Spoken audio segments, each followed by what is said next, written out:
Linggo, bagong mga pagsubok. Yan ang haharapin ng ating mga natitirang 12 survivors sa isang espesyal na pakikibaka. Natatagal ng 24 na oras mula simula hanggang wakas dito sa Baguio City. Ito ang 24-hour Starstruck Test.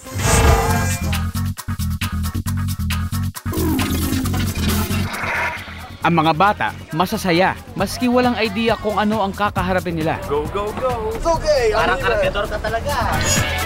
Di ka alam eh, wala akong idea eh. Siguro ano, pasyal-pasyal. Stop over!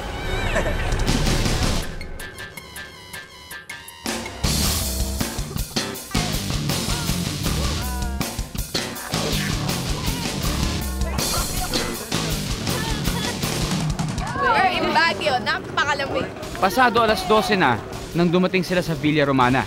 Simula na ang 24-hour test, maski di pa nila alam.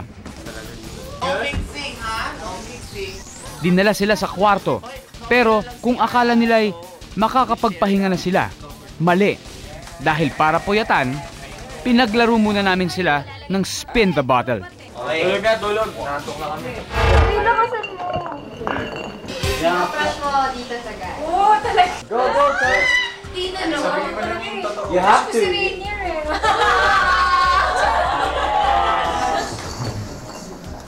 Oh, Tina.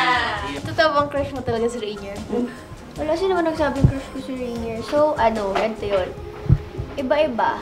Hindi, totoo lang ba o hindi? Rainier oh. Hindi, totoo. Crush ko rin siya kasi cute siya, di ba?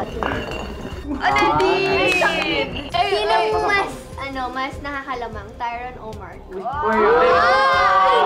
ha? Totoo lang. Totoo. Mark! Go, ako mag... Si Mark. Ang daya, ba't ang hina? Gusto ko eh. Sinong mas pipiliin mo?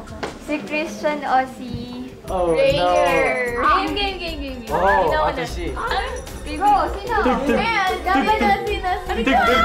Thank you. Thank you. Congratulations. Thank you very much. Si Rainier.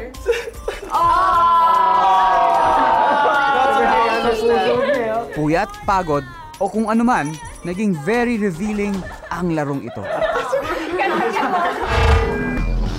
At dala-dala nila hanggang pagtulog. Ba't tanggapin ni Tyron? Ganun naman yung dalawang yun eh. Kasi pagkasama ko yung isa nagsiselos. Pagkasama ko naman yung isa din nagsiselos. Hindi ako makatulog. Ano kung gagawin ng bukas? Kayo, si Mark, si Rainier, feeling na sobrang gwapo na at pinagkaagawan niyo sila. Pwede ba? Tumigil na nga kayo. Parang hindi rin ikaw, no? Pag ako naling kay Rainier Pag ako naling kay hindi ko kasalanan. Tumigil ka nga dyan. Ano ba? Matulog na ako. Migil ka na. Hindi pa kaya. Off na. One, off lights. Okay, kaya off lights. Yung ka na. 1, 2, 3. Guys! Guys, gising. 10 minutes. You have 10 minutes.